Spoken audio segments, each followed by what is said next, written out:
Daybreak Drunkenness.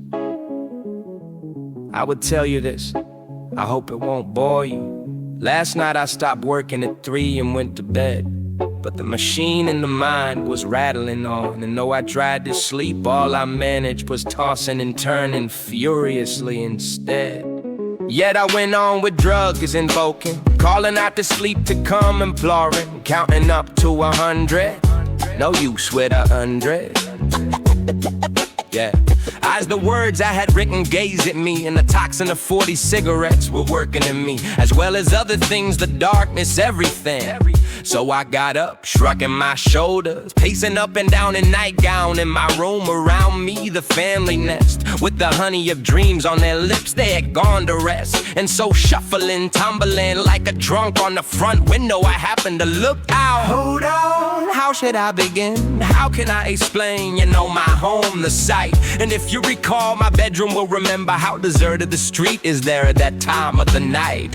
Through the window you could look into open flats, veiled and blind. The people horizontally lie in their beds with eyes turned up into the midst of their minds. Since the leukemia of everyday existence covers them up like blankets, their shoes and dresses lie next to them, and they are closed up in a box which they beautify when awake dreaming. Right, I can tell you, when you just look at them, every flat is like a cage. An alarm clock pulses through the silence, limping, then giving a sudden buzz to the sleeper, say, wake up to reality. My home is asleep, dead and dumb, just as it will after 100 numb years be, when there's ruins that will lie with grass appearing in the cracks, and no one will know whether it was a home or a big sty. But up there, my friend, up there, the radiant sky, some clean and pure and grand symmetry, trembling yet firm like loyalty, the firmament, just as it had been of old.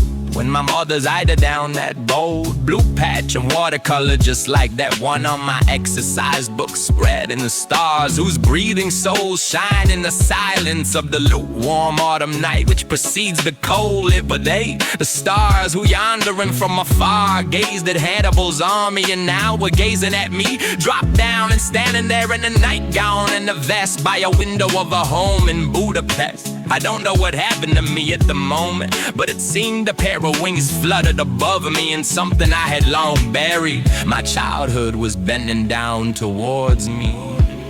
For such a long time was I gazing at the marbles of the sky, that it turned red on the eastern horizon, and the wind made the stars swing in the firmament, and an immense shaft of light fled up in the distance. The gates of a heavenly hall flung open, torches were lighted all around, something flickered, the guests were dispersing in the deep half-lit shadows of the dawn. The portico still swam in brightness, and standing on the steps, a grand lord, the glorious giant of the ball, was bidding farewell, shuffling of feet, timid impatience of ringing bells. Quiet whispers of ladies were heard, the party was over, and the doormen were shouting for carriage and coach. A lace veil was seen to descend from the distance like a net of diamonds on a brilliant blue opera cloak that a dear and beautiful dame would wear, with the diadem which is covered with the light of peace. So was it an angel with an immaculate hand, putting his crown on his head, and silently like a dream,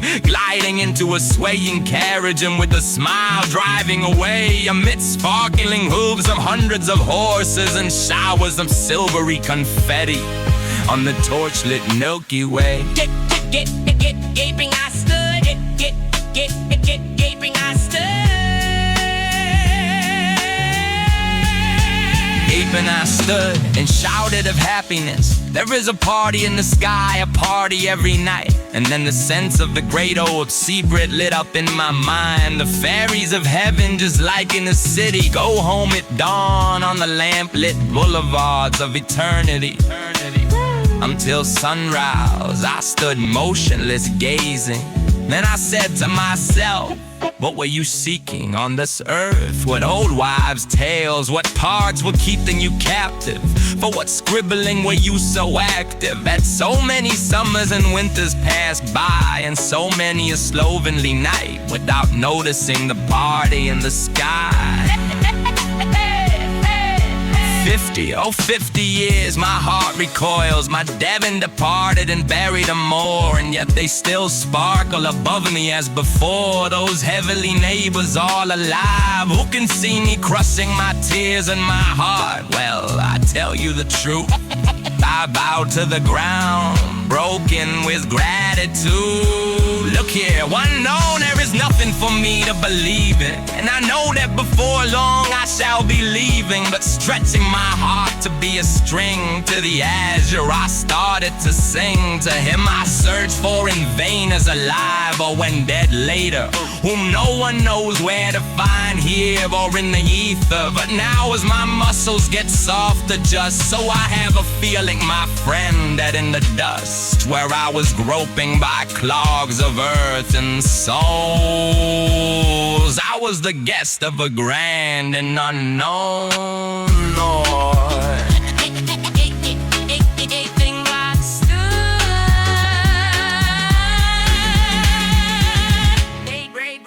Daybreak drunkenness.